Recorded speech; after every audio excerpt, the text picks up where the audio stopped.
আসসালামু আলাইকুম ওয়া রাহমাতুল্লাহি ওয়া বারাকাতুহু। প্রিয় প্রবাসী ভাইরা, আশা করি আপনারা প্রত্যেকে ভালো আছেন। তৌফিক আলাই আছি আপনাদের সঙ্গে। আমার নতুন আরেকটি ভিডিওতে সকলকে জানাচ্ছি স্বাগতম। এখনো যারা আমার চ্যানেলটিকে সাবস্ক্রাইব করেননি, অবশ্যই সাবস্ক্রাইব করে নিবেন এবং ভিডিওটিকে শেয়ার করে দিবেন। আসলে আমাদের মাথায় কতটুকু ভূত চাপলে আমরা ভুল সিদ্ধান্ত নিতে পারি। সৌদি আরব, আমরা সৌদি আরবের আইন কানুন সম্পর্কে না জানার কারণে কিন্তু ভুল ডিসিশন নিয়ে থাকি। এই সৌদি আরবের মতো একটি জনবহুল দেশে যেখানে প্রবাসীরাই বেশি, সৌদি নাগরিকের চাইতে কিন্তু আজনবীরা এই সৌদি আরবে বেশি বসবাস করে। আর সৌদি আরবের আইন এতটাই কড়া, যদি এই আইনটা করা না হতো তাহলে কিন্তু আমাদের মতো আজনবীরা উল্টা পাল্টা চলাফেরা করত, যার কারণে সৌদি আরবের বিশৃঙ্খলার সৃষ্টি হতো। তাই এই আইন সম্পর্কে আগে আপনাদেরকে জানতে হবে, তারপর আপনাদেরকে ডিসিশন নিতে হবে। এমনও কিছু প্রবাসী আছে যারা ভিজিট ভিসায় এসেছে, তারাও বৈধ হতে চায়, তারাও কাফেলা হতে চায়। স্ক্রিনে খেয়াল করে দেখুন, এক প্রবাসী ভাই আমাকে কমেন্ট করেছে যে ভাই, আমি ভিজিট ভিসায় সৌদি আরবে এসেছি, আমি কি কাফেলা হতে পারবো কিনা। তো কফিল বা ভালো কোনো সৌদি যদি চায় তাহলে আমাকে কাফালা করাতে পারবে কিনা, এই প্রশ্নটা আমাকে করেছে। তার মানে ভিজিট ভিসায় আসার পর এমনও লোক আছে যারা সৌদি আরবে ওয়ার্ক পারমিট ভিসাতে ট্রান্সফার হতে চাচ্ছে বা কাফলার মাধ্যমে তারা ওয়ার্ক পারমিট ভিসাতে যেতে চাচ্ছে। আসলে এটাকে আদৌ সম্ভব? আজকের ভিডিওতে এ সম্পর্কে তথ্য দেওয়ার চেষ্টা করব। তো দেখেন, আগে আমাদেরকে বুঝতে হবে যে কাফলা হওয়ার শর্তটা কি, কাফেলা হতে আমাদের কি কি শর্ত মানতে হবে। তো কাফেলা হওয়ার জন্য শর্ত হচ্ছে আপনার ইকামা থাকতে হবে, অর্থাৎ আপনার ইকামার নাম্বার থাকতে হবে। এবং ইকামা নাম্বার থাকলেই আপনি কি করতে পারবেন, একটি আফসের অ্যাকাউন্ট ওপেন করতে পারবেন। আফসের এমন একটা অ্যাকাউন্ট যেটা আমাদের প্রত্যেকটা সৌদি আরব প্রবাসী যারা আছি, যারা ওয়ার্ক পারমিট ভিসাতে এসেছি, তাদের থাকতেই হবে।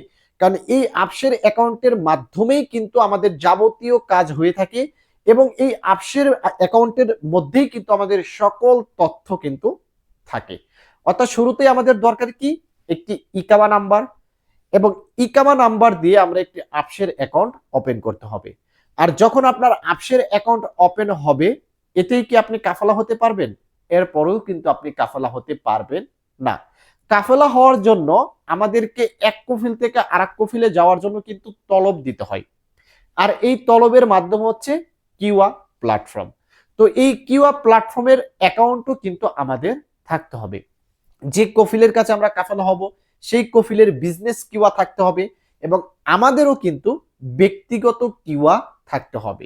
কফিল তলব দিলে সেই তলবটি আমাদের ব্যক্তিগত কিউয়ার ভিতরে এসে জমা হবে, সেখানে আমাদের ওকে করলেই তারপর কিন্তু পরবর্তী ধাপে যাবে এবং পরবর্তী ধাপ কমপ্লিট করে আমাদের কাফালা কিন্তু কমপ্লিট করা হয়।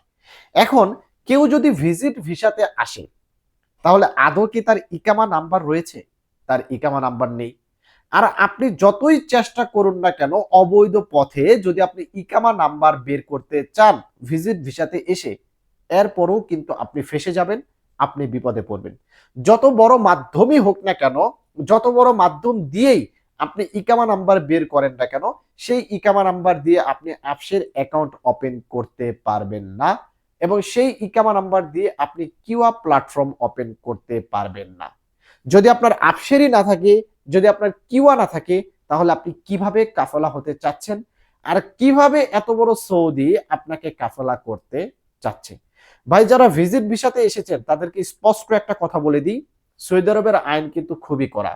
যদি কোনো মাধ্যমেও যদি আপনি ভিজিট ভিসাতে আসার পর ইকামা বানান, কাফেলা হন, একদিন না একদিন আপনি ধরা পড়বেন। আর এটার কারণে কিন্তু বড় রকমের পস্তাতে হবে আপনাকে, বড় রকমের একটি জরিমানা দিতে হবে আপনাকে এবং জেল পর্যন্ত খাটতে হতে পারে। কারণ সৌদি আরব ভাই, এটা টেকনোলজির যুগ। সৌদি আরব কিন্তু বর্তমানে টেকনোলজিতে কিন্তু অনেক এগিয়ে আছে। অনন্য অনেক ক্রান্তি রয়েছে যাদের চাইতেও কিন্তু সৌদি আরব কিন্তু এই ইন্টারনেটের যুগে কিন্তু অনেক এগিয়ে আছে। যার কারণে আপনি যে ডিসিশনে নেন না কেন একটু চিন্তা ভাবনা করে নেবেন।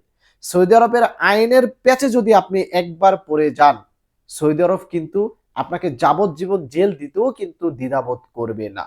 কারণ এটা সৌদি আরব, এটা কিন্তু রাজতন্ত্র। তাই এদের আইন সম্পর্কে আপনাদেরকে আগে বুঝতে হবে। এটা কিন্তু এমন না যে প্রজাতন্ত্র, এটা রাজতন্ত্র। এটা এমন না যে গণতন্ত্র। এটা কিন্তু আপনাদেরকে মাথায় রাখতে হবে। কারণ ভিজিট ভিসা মানে ভিজিট ভিসা, এটাতে আপনি অল্প কিছু টাকা খরচ করে এসেছেন।